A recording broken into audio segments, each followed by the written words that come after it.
महाभारत के युद्ध में श्री कृष्ण ने अर्जुन का सारथी बनकर उन्हें ज्ञान का मार्ग दिखाया था। जब रणभूमि में अर्जुन ने अपने भाइयों, सखा, गुरु और आदरणीय जनों को देखा तो अर्जुन ने युद्ध न करने का निर्णय लिया और अपने शस्त्र जमीन पर रखने के लिए आगे बढ़ा। लेकिन तभी श्री कृष्ण ने अर्जुन को गीता का ज्ञान देकर उन्हें निजी संबंधों से ऊपर उठकर न्याय का मार्ग चुनने के लिए कहा।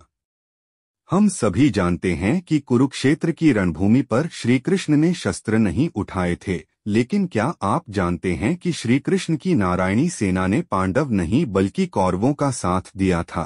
आइए जानते हैं श्री कृष्ण की नारायणी सेना कौरवों के लिए क्यों लड़ी थी।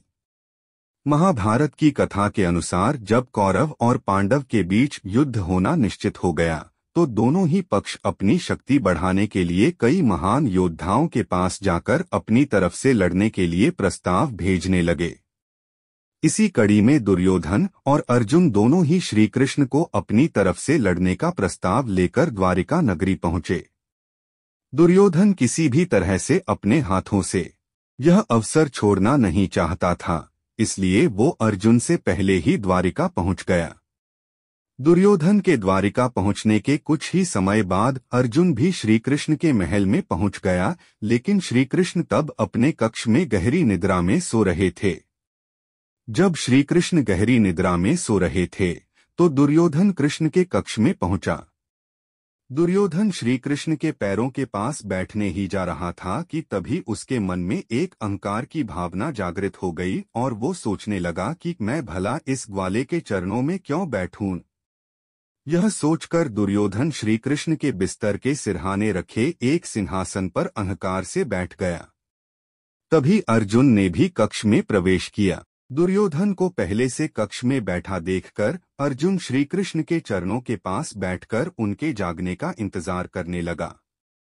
जब श्री कृष्ण नींद से जागे तो उनकी नजर सबसे पहले चरणों के पास बैठे अर्जुन पर पड़ी, जबकि दुर्योधन श्री कृष्ण के सिरहाने बैठा था। दुर्योधन ने जब श्री कृष्ण को नींद से जागा हुआ पाया तो उसने बिना किसी अभिवादन के श्री कृष्ण से कहने लगा, आपको कौरवों की तरफ से युद्ध करना होगा। मैं युद्ध का प्रस्ताव लेकर सबसे पहले आपके पास आया हूं। अर्जुन मुझसे बाद में आया है। दुर्योधन की बात सुनकर श्री कृष्ण ने मुस्कुराकर कहा, मुझे नहीं पता कि पहले यहाँ कौन आया है। मैं निद्रा में था, लेकिन जैसे ही मेरी आंखें खुली तो मेरी नजर अर्जुन पर पड़ी, इसलिए मुझे तुमसे पहले अर्जुन दिखाई दिया। श्री कृष्ण की यह बात सुनकर दुर्योधन को बहुत क्रोध आया, लेकिन श्री कृष्ण ने पहले ही अपनी मंशा बता दी कि वो किसी भी पक्ष की तरफ से शस्त्र नहीं उठाएंगे।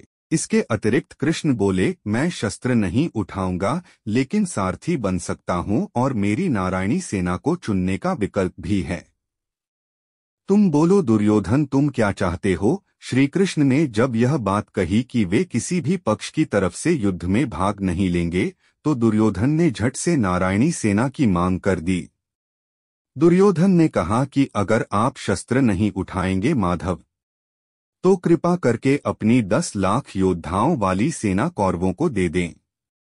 आपकी नारायणी सेना में 10 लाख वीर योद्धा हैं, जिनके सामने महान सैनिक भी घबराने लगते हैं, इसलिए मैं आपकी नारायणी सेना मांगता हूं। दुर्योधन की बात सुनकर श्री कृष्ण मुस्कुरा दिए और दुर्योधन को नारायणी सेना देने का वचन दे दिया। अब तक अर्जुन श्री कृष्ण की बात को बड़े ही ध्यान से सुन रहे थे। श्री कृष्ण ने अर्जुन से कहा कि नारायणी सेना कौरवों की तरफ से युद्ध करेगी और मैं शस्त्र नहीं उठाऊंगा। ऐसे में अब अर्जुन तुम्हारे पास कुछ भी शेष नहीं रहा। यह सुनकर अर्जुन ने मुस्कुराते हुए कहा कि भ्राता दुर्योधन ने नारायणी सेना मांगी है, लेकिन मैं अपने साथ नारायण को चाहता हूं, यानी मैं आपका साथ मांगता हूं माधव। आप रणभूमि में शस्त्र नहीं उठाना, लेकिन मेरे सारथी बनकर मेरा मार्गदर्शन जरूर करते रहना। अर्जुन के लिए तैयार हो गए, जबकि दूसरी तरफ दुर्योधन अपनी बुद्धिमत्ता और अर्जुन की मूर्खता पर मन ही मन हंस रहा था। दुर्योधन सोच रहा था कि जब श्री कृष्ण शस्त्र ही नहीं उठाएंगे तो भला उन्हें अपने साथ रणभूमि में ले जाने का क्या लाभ होगा। दुर्योधन अपनी चालाकी पर गर्व कर रहा था। जब कुरुक्षेत्र की रणभूमि पर महाभारत का रक्तरंजित युद्ध शुरू हुआ तो नारायणी सेना कौरवों के साथ और पांडवों के विरुद्ध लड़ी।